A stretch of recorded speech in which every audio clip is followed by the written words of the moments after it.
Election result எண்ணுகிறதுக்கு முன்னால பல்வேறு கட்சிகளும் பதட்டத்தில் இருக்கிறாங்க. ஒருவேளை தொங்கு சட்டமன்றம் அமைந்தால் நம்முடைய முடிவுகள் எப்படியாக இருக்கணும் அப்படின்னு திட்டங்கள் போட்டுட்டு இருக்கிறாங்க. டிவிகேயோட அதிமுக பேசிக்கொண்டிருப்பதாக ஒரு செய்தி வந்திருக்கு. டிவிகேயினுடைய வேட்பாளர்கள் இருக்காங்கள, அவர்களுடைய கூட்டம் நடக்கும்போது வெற்றி பெற்றவங்க வந்து பாதுகாப்பாக இருக்கணும், எல்லாருமே பனையூருக்கு வந்துருங்க, கடத்தி கொண்டு போயிடக்கூடாது, இப்படின்னு பல்வேறு விஷயங்கள் பேசப்பட்டதாக சொல்லப்படுகிறது. எது உண்மை? ரொம்ப சுவாரஸ்யமான ஒரு திருப்பம். ஒரு இந்த கொண்டை ஊசி வளைவன்லாம் சொல்லுவாங்க, கெண்டை ஊசி வளைவனு, அந்த மாதிரியான திருப்பங்கள்ல தான் தமிழ்நாடு அரசியல் களம் போயிட்டு இருக்கு. எலெக்ஷனுக்கு பிறகு எதுவும் நம்பலாம், எதுவும் நடக்கலாம் அப்படின்னு எல்லாரும் நம்பறக்கூடிய ஒரு ஒரு தோற்றத்தை உருவாகி இருக்கிறது வெற்றிகரமாக. அது தாவேக்காவுக்கு கிடைத்த வெற்றினே நம்ம வச்சுக்கலாம். அதில் அவங்களுக்கு நம்ம கிரெடிட் கொடுக்கறதுல ஒரு தவறும் கிடையாதுன்னு வைங்க. என்ன ஆகும், என்ன நடக்கும் அப்படின்னு. ஏன்னா ஒரு பக்கம் செய்திகள் என்ன சொல்றாங்க, எடப்பாடி பழனிசாமி அவர்கள் வாக்கு எண்ணிக்கை அன்றைக்கு அவர் சென்னைக்கே வரமாட்டார், சேலத்திலே இருந்துப்பாருன்னு ஒரு செய்தி ஓடிக்கிட்டு இருக்காரு. அது இன்னும் உறுதிப்படுத்தப்படணும். ஏன்னா நீங்க கட்சி முடிவுகள் வருது, ஜெயிக்கிறோமோ இல்லையோ, இல்லை என்ன வேணாலும் நடக்கலாம். அப்போ நீங்க ஆரம்பத்திலேயே எலெக்ஷனுக்கு முன்னாடி நீங்க வரலன்னு வச்சுக்கீங்களேன், நம்ம வந்து ஜெயிச்சா தானே அமைச்சரவை பட்டியலோட கவர்னரை பார்க்கணும், நம்ம தான் ஜெயிக்க போறது இல்லையே முன்கூட்டியே அவர் ஒத்துக்கிட்டாரா அப்படின்னு ஒரு பார்வையும் அதுல வரும். இதற்கு நடுவுல தான் நேற்று நம்ம நேஷனல் மீடியா இருக்காங்க பாருங்க, அதுவும் எங்க எக்ஸிட் போலாலதான் இது நடந்துச்சுன்னு அவங்க கிளைம் பண்றதுக்காகவே நேற்றுக்கு ஆளாளுக்கு பிரேக்கிங் எடுத்து அடிச்சுக்கிட்டு இருக்காங்க. அதிமுக தாவேகா ஒப்பந்தம் விரைவில் கையெழுத்தாக வாய்ப்பு, பேச்சுவார்த்தை தொடங்கி விட்டதுன்னு போட்டு India Today my Axis exit poll இம்பேக்ட்னே போடுறாங்க. நீங்கள் பல நேரங்களில் ஏதாவது மக்கள் பிரச்சனைகள் இருக்கும், ஏதாவது குழாய் சரி இது இல்லை, கரண்ட் இது இல்லைன்னுட்டு சொன்னால் இப்போ ஒரு மீடியாவில் போடுவாங்க. வரிசையாக இப்போ டிஜிட்டல் மீடியா அல்லது டிவி வந்த பிறகு சொன்னோம்னா அவங்களுக்குள்ளே குரூப்பில் சர்க்குலேட் ஆகி எல்லாரும் வந்து கவர் பண்ணி போட்டுருவாங்க. அது நடந்துருச்சு, சரி பண்ணி கொடுத்துட்டாங்கன்னா எல்லாரும் எங்கள் செய்தி எதிரொலி பத்திரிகை பேரை மட்டும் மாத்திடுவாங்க. பத்திரிகை பேரை மட்டும் மாற்றி பெரிய உதாரணத்துக்கு சொல்லுமே, தினமலர் செய்தி எதிரொலி, தினகரன் செய்தி எதிரொலி, தினத்தந்தி செய்தி எதிரொலி, தி இந்து செய்தி எதிரொலின்னு இப்படி எல்லாரும் போடக்கூடிய அந்த ஒரு பழக்கம் இருக்கும். அவங்க எல்லாரும் ரெப்ரசன்ட் பண்ணியிருப்பாங்க, அவங்கவுங்க அவங்களுக்கான வெற்றின்னு கிளைம் பண்ணுவாங்க. இது அந்த மாதிரி தான் எங்களுடைய எக்ஸிட் போலுக்கு கிடைத்த வெற்றி. விஜய் அதிமுக கூட்டணிக்கான பேச்சுவார்த்தையை தொடங்கி விட்டார்கள், உரையாடலே ஆரம்பிச்சாச்சு அப்படின்னு ஏடிஎம்கே தொடங்கி விட்டதாக ஆர்டி நேத்து ஒரு பிரேக்கிங் அடிச்சாங்க. ஒரு சேனல் இப்படி அடிச்சா இன்னொரு சேனல் சும்மா இருக்குமா? விஜய்க்கு கிளி ஏற்பட்டு விட்டது. என்னன்னா முறையா அவங்க ஜெயிக்கிறாங்க, ஜெயிச்சவங்கள கடத்திட்டு போயிடுவாங்களோ அப்படின்னுட்டு ஒரு போய் 5 விதமான விஷயங்களை முடிவுகள் பேசுபொருளாக மாறி தனக்கு நெருங்கிய வட்டத்தில் விஜய் அவசர ஆலோசனை நடத்தியிருக்கிறார். என்ன 5 விதமானதுன்னா, முதல் விஷயம் டாப் டிவிகே சோர்ஸ், டிவிகேல இருக்க அந்த தலைமை பொறுப்பில் இருக்க யாரோ ஒரு சோர்ஸ் உங்களுக்கு சொல்லியிருக்காங்க. முதல் விஷயம், தேர்தலுக்கு பிறகு என்ன செய்வது, ஏன்னா தொங்கு வரப்போது நமக்கு பெருவாரியான எம்எல்ஏ கிடைக்க போறாங்க, அந்த அப்படி வரும்போது நம்ம என்ன பண்றது அப்படிங்கிற ஒரு குழப்பம். ஏன்னா இப்ப நீங்க தேர்தலுக்கு பிறகு யார் ஆதரிக்கிறது, இவங்கள நம்ம தீய சக்தி நட்டோம், அவங்க ஊழல் சக்தி மற்றும் பலர் நட்டோம். இப்ப ஒருவேளை நம்ம வெற்றி வாய்ப்பு அமைக்க வாய்ப்பு இருந்தா அவங்களோட கூட்டணிக்கு போலாமா வேண்டாமான்னு இந்த அந்த ஒரு குழப்பத்துல இருக்காங்க. அரவிந்த் கெஜ்ரிவாலுக்கு தான் நடந்தது. ஒரு முதல் முறை எலெக்ஷன்ல நின்று ஃபர்ஸ்ட் எலெக்ஷன்ல பெரும்பான்மை யாருக்கும் கிடைக்கல. எந்த காங்கிரஸ் எதிர்த்து கட்சி ஆரம்பிச்சாரோ அவங்களோடய கூட்டணி அமைச்சாரு. ஒரு 30 நாள் என்னமோ அந்த அரசு இருந்தது, பெரும்பிச்சு சிக்கலாச்சு, அவரே கலைச்சிருங்கன்னு கொண்டு போய் கொடுத்துட்டு, கவிழ்க்கிறதெல்லாம் இல்லை நானே ராஜினாமா பண்றேன்னு கொடுத்துட்டு வந்துட்டாரு. ஒரு 8 மாசமா என்னமோ இதுல குடியரசுத் தலைவர் ஆட்சி இருந்தா அதுக்கு பிறகுதான் வந்தது. இந்த மாதிரிலாம் ஆயிட்டா, ஏன்னா எங்க சிக்கல்னா காங்கிரஸுக்கு எதிராக கட்சி ஆரம்பித்து விட்டு காங்கிரசினுடைய ஊழலை எதிர்த்துட்டு காங்கிரஸ் கூட வைக்கிறதா அப்படின்னு ஒரு சென்டிமெண்ட் இல்லை. அடுத்த 8 மாசம் அவர் பிஜேபி காங்கிரஸ் 2 பேரையும் ஒரே தூரத்துல வச்சு பிரச்சாரம் எல்லாம் பண்ணி குடியரசுத் தலைவர் ஆட்சி இருந்த போது அதுக்கப்புறம் அவர் ஜெயிச்சு தனிப்பெரும்பான்மையோடு ஜெயிச்சு வந்தாருங்கிறதாக அது அமைந்ததுன்னு வச்சுக்கோங்களேன். மம்தா பானர்ஜி அப்படிதான் காங்கிரஸை விட்டு வெளியில வந்துட்டு அதுக்கு பிறகு ஒரு தேர்தலில் போய் அவங்களோடய கூட்டணி வச்சு அவங்களுக்கு ஸ்டேட்ல பெரிய அடி விழுந்ததையும் பார்க்க முடிந்தது. அது கொஞ்சம் நாள் ஆகணும். நீங்கள் கடந்த காலத்தில் மூப்பனார் அவர்கள் திரும்ப காங்கிரஸுடைய கூட்டணி வச்சாருனாலும் அது கொஞ்சம் நாள் ஆகணும், ஒரு சிக்கல் வரணும், ஒரு பெரிய பொது எதிரி வேணும், கேடரை கன்வின்ஸ் பண்ணணும், இந்த மாதிரிலாம் இருக்கணும். இவர் தீய சக்தின்னு பேசிட்டு அவங்களோட கூட்டணின்னு திமுக கூட போகாது, அவங்களும் சேர்க்க மாட்டாங்க. இந்த பக்கம் இருக்கிறது மற்றும் பலர் தான். மற்றும் பலர்னு அவர் சொல்ல முடியாது. இப்ப இதுல என்ன சிக்கல்னா, யாரு கிங்கு யாரு கிங் மேக்கர்? அதான் ஏற்கனவே இந்த கூட்டணி பேசப்பட்ட போதே யார் முதல்வர் அப்படிங்கிற சிக்கல்ல தான் இது முறிந்ததாக சொல்லப்பட்டது. இந்த ஆரம்ப கட்டத்திலே இது முறிந்தது.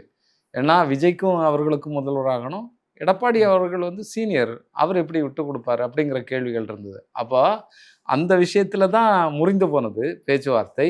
மறுபடியும் இப்போ அதே மாதிரியான ஒரு சிக்கல் தான் நிற்கு. இல்ல இந்த முறை அப்படி வீம்புக்கு வேண்டான்னு யாரும் எந்திரிச்சு போக முடியாது. நம்ம ஜெயிச்சுட்டாங்கிற நிலைமையில் நம்ம பேசிக்கிட்டு இருக்கோம். முதலாவதாக தேர்தலுக்கு பிறகு என்ன முடிவெடுப்பது, நம்முடைய திட்டத்தை எப்படி வகுப்பதுங்கிறது முதல் விஷயமா பேசப்படுது.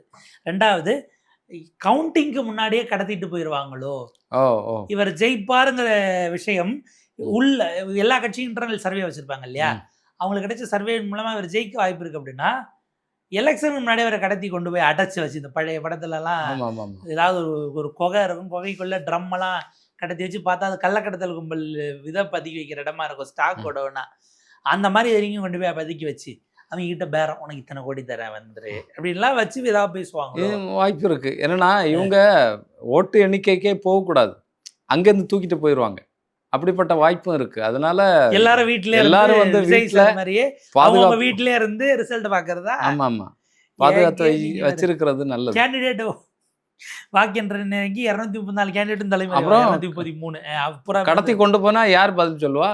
நீங்களா? யாரு சார் கடத்த போறா? எனக்கு புரியல. இல்ல நான் தெளிவாதான் இருக்கேன், நான் சரியா தானே பேசுறேங்கிற மாதிரி இருக்கு. இப்ப மூணாவது, இப்பவே ஓகேவா, எல்லாருக்கிட்டையும் வெற்றி பெறுகிற பட்சத்தில் எங்களுடைய ஆதரவை, எங்களுடைய தேர்வு என்பது நாங்கள் எங்களுடைய சட்டமன்ற குழு தலைவராக தாவேகா தலைவர் விஜயை தேர்ந்தெடுக்கிறோம்னு முன்கூட்டியே லெட்டர் எழுதி வாங்குறதுக்கான திட்டம். இல்ல அது உண்மைதானேங்க. இப்போ 100க்கும் மேற்பட்ட வேட்பாளர்கள் வெளியிலேருந்து வந்திருக்காங்க. அதிமுகவில் இருந்தவங்க இருக்காங்க, பாஜகவில் இருந்தவங்க இருக்காங்க, காங்கிரஸில் இருந்தவங்க இருக்காங்க, திமுகலேருந்து போனாங்களான்னு நமக்கு தெரியல. அப்படி இருக்கும்போது இவங்க ஏற்கனவே இருந்த பாசத்தில் வெளியேறிட்டா அப்புறம் விஜய் எப்படி முதல்வர் ஆவார்? அப்படிப்பட்ட சிக்கல் இருக்குல்ல. அதனால எழுதி வாங்குறது நல்லதான். சத்தியம் ஏதாவது வாங்கினாரா? பைபிள் ஏதாவது வச்சு இன்னும் எக்ஸிக்யூட் ஆகல. இதெல்லாம் திட்டங்கள்ல இருக்கு. மூணாவது. நாலாவது, அது ஒரு மதியத்துக்கு மேல அவங்களுடைய வெற்றி வாய்ப்பு கிடைச்சிருச்சுன்னா முதல்ல அங்கிருந்து எல்லாம் கிளம்புங்க, யாரும் அங்க இருக்காதீங்க, இமீடியட்டா கிளம்பி பனையூர் அப்படின்ட்டு டைரக்டா எல்லாருக்கும் தனிவிமான ஏற்பாடு. பனையூர்ல இவர் இருப்பாரா? பனையூர்ல தான் இருப்பேன்னு சொல்லியிருக்காரு. அவர் என்ன ஓட்டு என்ற இடத்துக்கு போக போறாரு. அதனால அவர் என்ன பண்ணிட்டாரு, இமீடியட்டா கிளம்பணும் அப்படிங்கிற அந்த இதையும் இப்ப இன்ஸ்ட்ரக்ஷன்ஸ் போயிருக்கு. ஐந்தாவதாக அவங்க எல்லாம் வந்ததும் டக்குன்னு அவங்கள கூப்பிட்டுக்கிட்டு கூவத்தூர் மாதிரி ஏதோ ஒரு ஸ்டேட்ல இருக்க ஏதோ ஒரு ரிசார்ட். இதுல எனக்கு என்னன்னா, தமிழ்நாடு பாண்டி கொஞ்சம் கஷ்டம், கர்நாடகாவுக்கு அழைத்து செல்லப்படலாம்னு எனக்கு ஒரு எண்ணம் ஓடி இருக்கு. ஏன்னா காங்கிரஸ் விஜய் சார் மேல அவருடைய கட்சியின் மீது ரொம்ப நிரம்ப அன்போடு இருக்கிறதுனால அந்த கணக்குல வரீங்க நீங்க. அந்த கணக்குல தான் நீங்க காங்கிரஸ்ல இமாச்சல்ல ஏதாவது சிக்கல்னாலும் அங்க இருந்து ஆட்களை ஏத்தி, இப்ப ராஜ்யசபா ஓட்டு போறதுக்கெல்லாம் அவங்க ஒடிசால இருந்து எம்எல்ஏக்களை வண்டியில ஏத்தி கர்நாடகா தான் கூப்பிட்டு வந்தாங்க. ஏன்னா அவங்க ஆளுங்கட்சியா இருக்கிறதுனால இங்கதான் பாதுகாப்பா இருக்கும் அப்படின்னு கூப்பிட்டு வந்து ஹோட்டல்கள்ல தங்க வச்சாங்க. அந்த மாதிரி தாவேகா ஒருவேளை ஜெயிக்கிறது அப்படின்னா கர்நாடகால காங்கிரஸ் போய் தங்க வைக்க கூவத்தூர் மாதிரி அங்க ஊரை பார்த்து. நீங்க சொல்லக்கூடிய கணக்கு பார்த்தா விஜயினுடைய கட்சி, காங்கிரஸ், அதிமுக இவங்க சேர்ந்து ஆட்சி அமைப்பாங்களோ? காங்கிரஸ், நான் அதுதான் முதல்ல இருந்து சொல்லிக்கிட்டு இருக்கேன், யார் வெற்றி பெற்றாலும் தனிப்பெரும்பான்மை வந்தாலும் வரலனாலும் இருக்கிற கூட்டணிகள் உடைவது உறுதி. தனி சின்னத்துல ஜெயிச்சவங்க இருக்காங்கல்ல, நம்ம இன்னைக்குதான் டிவிக்கே 2 அணிகளிலும் இருக்கக்கூடிய சில கட்சிகள், கட்சியினுடைய தலைவர்கள் எலெக்ஷன்ல நின்றவங்களை கூப்பிட்டு ஏற்கனவே எழுதி வாங்கியாச்சு. ஆக்சுவலா இந்த ஜோதியில டிவிக்கே லேட்டு, யார் என்னங்கிறத நம்ம இப்போ உடைச்சு எந்த கூட்டணிகளும் குழப்பத்தை உண்டு பண்ண வேண்டாம். எழுதி வாங்கினதாகவே அந்த ப்ராசஸ் முடிஞ்சதாகவே சில கட்சிகளில் நடந்து முடிந்திருக்கிறதுங்கிற செய்தியோட அந்த ஸ்கூப் நம்ம நிப்பாட்டிப்போம். ஆச்சா. ஸோ இந்த ரிசார்ட் அவங்க தேடி பிடிச்சி இது பண்ணி கொண்டு போறதுக்கானது அடுத்த கட்டத்துல போயிட்டு இருக்கு. இதுல பாத்தீங்கன்னா அதிமுக தரப்புல அவங்க இது எப்படி பாக்குறாங்கிறது இருக்கு. ஏன்னா முதல் 2.5 வருஷமெல்லாம் இல்ல, அவருக்கு 90 உங்களுக்கு 30ன்னா நீங்க துணை முதலமைச்சர் தான் அப்படின்னு அவங்க கிளைம் பண்றாங்க. நாங்க 90 அந்த தம்பி 30 வந்து அவரு தானே துணை முதலமைச்சர் இவங்க கிளைம் பண்றாங்க. நம்பர் அப்புறம் பாத்துக்கலாம், ஒரு உடன்பாட்டுக்கு வாங்கன்னு நடுவுல சிலர் வந்து சொல்லியிருக்காங்க. அவரு என்ன இருந்தாலும் பெட்டியை பிரிச்சு மொத்தமா என்னட்டு தம்பி, நான் ஒருவேளை வந்துட்டேன்னா பேசுனதெல்லாம் வீணா போயிரும்ல, நானே தனியா நாங்களே தனியா சரி சரி சரி அப்படிங்கிற இடத்துல அது ஒரு பக்கம் நிக்குது. சரி. இது தொடர்பாக போய் அதிமுகவினுடைய மாநிலங்களவை உறுப்பினர் இன்பதுரை அவர்கள்ட்ட கருத்து கேட்கும்போது, இல்லை இதெல்லாம் வந்து கட்சியினுடைய தலைமை கூட்டணி குறித்து பேசணுமா இல்லையா, தேர்தலுடைய முடிவுகள் எப்படி வருகிறது என்பதை பொறுத்து தான் செய்ய முடியும். அதை எங்களுடைய பொதுச் செயலாளர் எடப்பாடி பழனிசாமி அவர்கள் தேவை ஏற்பட்டால் அவர் முடிவெடுப்பாரு, நாங்க கருத்து சொல்ல முடியாது. அதுக்கான தேவை இருக்கானே நமக்கு இப்போதைக்கு தெரியாது. வருகிற பட்சத்தில் அதை எங்க பொதுச் செயலாளர் இபிஎஸ் ஐயா பார்த்து பாருங்கிறத விட அவர் நேக்கா அந்த கேமை நகர்த்தி விட்டுட்டாரு. அப்புறம் ஏதாவது சொல்லி ஆமாம் பேச்சுவார்த்தை போய் கொண்டிருக்கிறது, நேற்று இரவிலிருந்து சில மூத்த தலைவர்களுடன் தொடர்பில் இருக்கிறோம்னா எலெக்ஷனுக்கு முன்னாடியே எங்களுக்கு மெஜாரிட்டி வராது நீங்க ஒத்துக்கிட்டதாயிரும். ஆமா ஆமா, நெருக்கடியா அங்கதானே இருக்கு.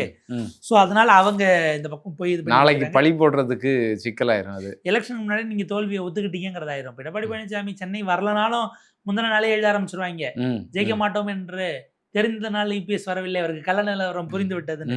பேச்சுவார்த்தை நடத்துறோம்னாலும் இப்ப இதை மறுக்கும், ஆமானும் சொல்ல முடியாது இல்லைன்னு சொல்ல முடியாது, ஒரு சிக்கல் வரும். இப்படியான குழப்பங்கள் எல்லாம் ஓடிக்கிட்டு இருக்கிற சூழல்ல தான் விஜய் சார் என்ன முடிவு எடுப்பார் அப்படிங்கிறதுக்கு நேற்றுக்கு அந்த மீட்டிங்ல கலந்துக்கிட்டவங்க நம்ம எல்லாரும் ஜெயிப்போங்கிற நம்பிக்கை எனக்கு இருக்கு, கான்ஃபிடென்ட்டா எல்லாரும் நம்பிக்கையோட கான்ஃபிடென்ட்டா தேர்தல் முடிவுக்காக காத்திருங்க, தேர்தலில் வெற்றி பெற்றவுடன் நீங்கள் பனையூர் வாருங்கள், நான் இங்கு காத்திருக்கிறேன், நான் அங்க வரணும்னுலாம் எதிர்பார்க்காதீங்கிறத அதனுடைய உட்பொருள். வாக்கு எண்ணிக்கை என்பது கவனமா இருக்கணும் அப்படிங்கிற அந்த இதையும் சொல்லியிருக்கிறாரு. ஸோ ஆக மொத்தம் அதிமுக தயாரா இருக்கா. இப்ப யாரு இதுல இன்னொரு செக்ஷன் என்ன பண்றாங்க, இது ஒரு பக்கமா, இதை மறுத்து வேற ஒரு விஷயத்த இன்ஃப்ளூயன்சஸ் மூலயமா ஒரு செய்தி பரப்பப்படுது. தாவைக்காவில் இருக்கக்கூடிய ஒரு மூத்த அரசியல் தலைவர் சொன்னாராம் அப்படின்னா, அங்க அவ்வளவு மூத்தவங்க யார் இருக்கான்னு தெரியும், ஆனா அவரை தான் இவங்க சொல்றாங்களான்னு நமக்கு தெரியல. ஒரு மூத்த அரசியல் தலைவர் சொன்னாராம், விஜய் சார்கிட்ட பேசினவர் ரொம்ப உறுதியா இருக்காரு, ஒருவேளை தொங்கு சட்டமன்றம் வருது அப்படின்னா திமுகவும் வேண்டாம் அதிமுக வேண்டாம்னு தான் நம்ம கட்சி ஆரம்பிச்சோம், அதனால நாம இவங்க கூட கூட்டணிக்கு தேர்தலுக்கு பிறகு போறதுங்கிறது சரியா இருக்காது, எனவே குடியரசுத் தலைவருக்கு ஆளுநருக்கு நீங்க கலைச்சிருங்க, நாங்க திரும்ப தேர்தல் நிற்கிறோம், யாருக்கும் நான் ஆதரவு கொடுக்க மாட்டேன்னு அவர் தைரியமா முடிவு எடுத்துட்டாரு. அவரை நம்புறாரு. அப்படி கலைச்சா அதற்கு பிறகு மக்கள் பெருவாரியான வாக்கு வித்தியாசத்தோட எவ்வளவு துணிச்சலா வந்தாரு பாருன்னு அவரை தான் வெற்றி பெற வைப்பாங்கிற நம்பிக்கை இருக்கு. இவ்வளவு தைரியமான ஒரு அரசியல்வாதி நான் அனுபவத்திலே பார்த்ததில்ல. அது வரைக்கும் குடியரசுத் தலைவர் ஆட்சி 6 மாசம் இருந்துட்டு போட்டுமே இப்ப என்ன அப்படின்னு விஜய் சார் சொன்னதாக, ஒரு அரசியல் தலைவர் சொன்னதாக இன்ஃப்ளூயன்சர் ஒருத்தர் எடுத்து போட்டு அது ஒரு பக்கம் ஓடிக்கிட்டு இருக்கு. ஸோ எல்லாம் இவங்க அவங்களுக்கான கிடைத்த செய்திகளை வச்சு இந்த நேரத்துல அந்த ரிசல்ட் தெரியற வரைக்கும் நமக்கு அதாவது இப்பவும் அவங்க தகவல் வெளியிடும் கழகமாவே இருக்காங்கிறதான் நம்ம பார்க்க வேண்டியது. உறுதியான எந்த தகவலும் வராது அங்கேருந்து. ஸோ பார்ப்போம். இல்லை அவங்க நம்பிக்கையோட இருக்கிறது நமக்கு பிரச்சனை இல்லை, எல்லாரும் அப்படிதான் இருக்கணும், கடைசி ரவுண்ட் வரைக்கும் காத்திருப்போம்னு இருக்கலாம். சார் வேற ஒரு கட்சின்னா இப்போ நேற்றைக்கு வந்து வேட்பாளர்களை கூப்பிட்டு ஒரு மீட்டிங் போட்டிருக்காங்க. சரி என்னென்ன பேசுனீங்க, என்னென்ன விவாதிக்கப்பட்டது, தலைவர் என்னென்ன முடிவுகளை எடுத்தார், எதை சொன்னார் அப்படிங்கிறத பத்திரிகையாளர் சந்தித்து சொல்லியிருப்பாங்க. அதோட விஷயம் முடிஞ்சது. நம்ம இருந்து பேசுறதுக்கு இப்படி பேசப்பட்டது, பத்திரிகையாளர் இப்படி சொல்கிறாங்க, ஜோதிடர் இப்படி பேசினாரு அப்படிங்கிறதெல்லாம் நம்ம ஏன் பேசுகிறோம்னு சொன்னால் அவங்க வாயிலேருந்து எதுவுமே வரல. எடப்பாடி பழனிசாமி விட்ட மாதிரி ஒரு அறிக்கை விட்டுருந்தா மேட்ரஸ் ஓவர். ஆனால் அவங்க அதை விரும்பலை, இல்லை அதை அப்படி ஒன்று இருக்குன்னே அவங்களுக்கு தெரியலங்கிறது தான். கட்சியை வேற ஒரு பேட்டர்னில் அவங்க வந்து எடுத்துகிட்டு போகிறாங்க. ஒரு திரைப்படத்துக்கான அத்தனை விஷயங்களை, ஒரு பிரம்மாண்ட திரைப்படத்தை எப்படி கொண்டு அதை மார்க்கெட்டிங் பண்ணுவோமோ அப்படிதான் வந்து கட்சியை வந்து அவர் பிரம்மாண்ட கமர்ஷியல் அப்படிங்கிற வகையில தான் போயிட்டு இருக்கு. பார்ப்போம் இது எதை நோக்கி போகுது அப்படிங்கிறத பார்ப்போம்.